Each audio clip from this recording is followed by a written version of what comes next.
السلام عليكم ورحمة الله تعالى وبركاته. اللهم صل على سيدنا محمد طب القلوب ودوائها وعافية الأبدان وشفائها ونور أبصار وضيائها وقوت أرواح وغذائها. هذا ما يمكن أن أفتتح به كلامي. إخواني أخواتي أعضاء المنظمة الملكيين عبر العالم، معكم دائما أخوكم موسي عبد الإله الإدريسي، مستشار مكلف الشؤون الاستراتيجية بمديرية الدبلوماسية وعضو المكتب المركزي للمنظمة. قد كلفت أن أحضر في هذا اليوم وشارك إخواني أعضاء وعضوات المكتب المركزي والجالية للمنظمة من أجل الاستعداد والوقوف أمام البرلمان الأوروبي تنديدا بكل قوة لما عرفه المغرب من هذا الانتهاك العسكر الجزائري في قتل أبنائنا وإخواننا المغاربة برصاص الجيش الجزائري غدرا. قد ضربوا عرض الحائط جميع القوانين الدولية.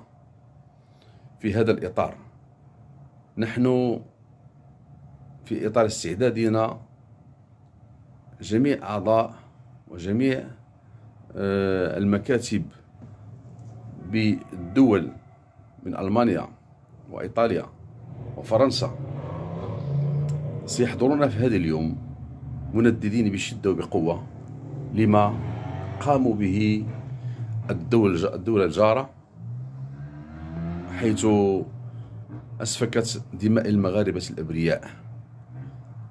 ولكن ولله الحمد بفضل السياسة الرشيدة لصاحب الجلالة سيدي محمد السادس نصره الله وأيده، هذه السياسة وهذه الحنكة الرشيدة جعلت لم نرد بذلك الأمر ما قامت به هذا العسكر الشنيع، ولكن سنقف أمام البرلمان الأوروبي منددين بكل قوة وبكل شدة لما وقع لمملكتنا الشريفة. الآن سوف ننطلق إن شاء الله على الساعة 2 زوالا بعد حضور جميع إخواننا القادمين من هذه الدول على الساعة 2 زوالا إن شاء الله أمام البرلمان الأوروبي الذي نجعله في الصورة لما تقوم به الجارة.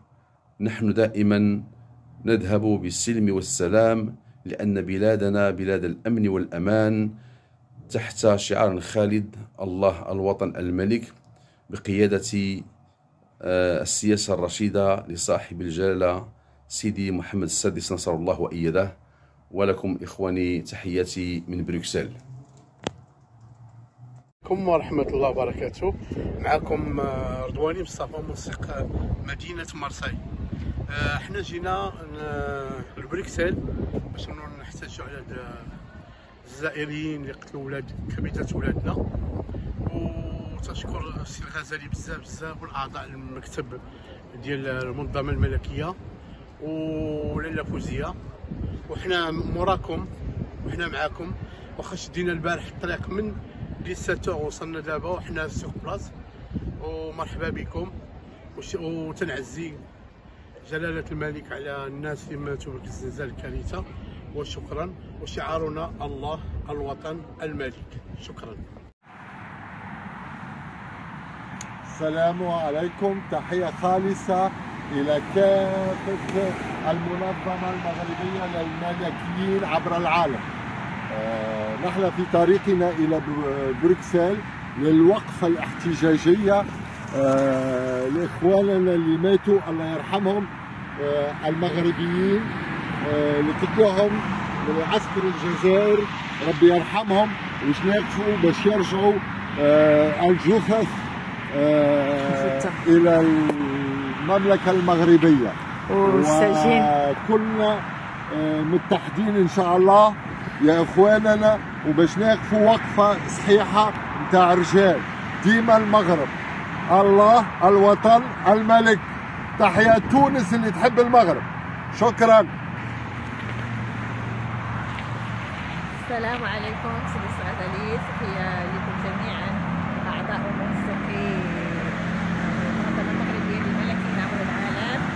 حنا في طريقنا إلى بروكسل، تبغي غنوصلو مع الطلينين. كاين الحمد لله كاين الأخ ديالنا مصطفى الدواني، كاين الحاج طيب، كاين عبد الله الموسي والإخوان الآخرين. حنايا غاديين باش نتضامنوا مع الخوت ديالنا كاملين من أجل تنظيف بما فعله العسكر الجزائري لأبناء الأمة الوطنية المغرب، وباش نطلبوا من الناس وباش قدام البرلمان الأوروبي باش ترجع الجثة للعائلة باش يدفنوا منهم، لأن أقل شيء هو إكرام الميت له، وباش يتلقى الشاجين المسكين اللي باغي محتاجين دابا. راه مدة شحال هو محتاج عندهم، حتى واحد ما فكر يفهمها الحق. الدولة مسكينة راه خدامة والملك ديالنا وحدو إذا كدا ما تصرفش. إن شاء الله كنكونو يد في اليد وكلنا نتوقع باش نأكدو هاد الشيء نعاود باش الناس والعالم الأوروبي أنه كيبقاو جالية كاملة تحقق تاع الأخوت باش نرجعو هاد السجين وهاد الجثة مسكين السيد اللي ميت جا غيدفنوه وعيطو ويديرو معاهم. تحياتي لكم كاملين وشكرا. بسم الله الرحمن الرحيم. معكم الأخ رشيد، منسق لباريس، المنظمة المغربية للملكيين عبر العالم. نقدم لكم العائلة الصغيرة ديالي. إن شاء الله حنا في الطريق بروكسل للوقفة الاحتجاجية الإخوان ديالنا اللي كانوا توفاو برصاص الكابرانات.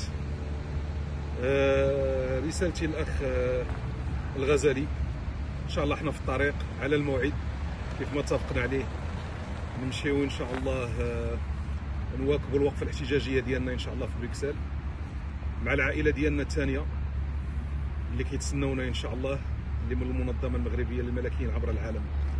حياكم الله، طريق السلامة الجميع.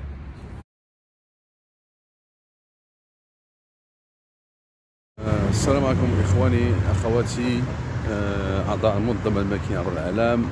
الآن في اتجاه المحطة من أجل الالتحاق بإخواننا هناك في أمام البرلمان الأوروبي. نستودعكم الله حتى نلتقي هنالك إن شاء الله. تحياتي للجميع. صباح النور. Il est 3h55, 4h. On vient d'arriver juste à Paris. Et on prend pour Bruxelles vers 6h du matin. Là on est à Paris. با حسن اهو تلقى لينا حسن من بروكسل. هما احنا وصلنا لبلجيك.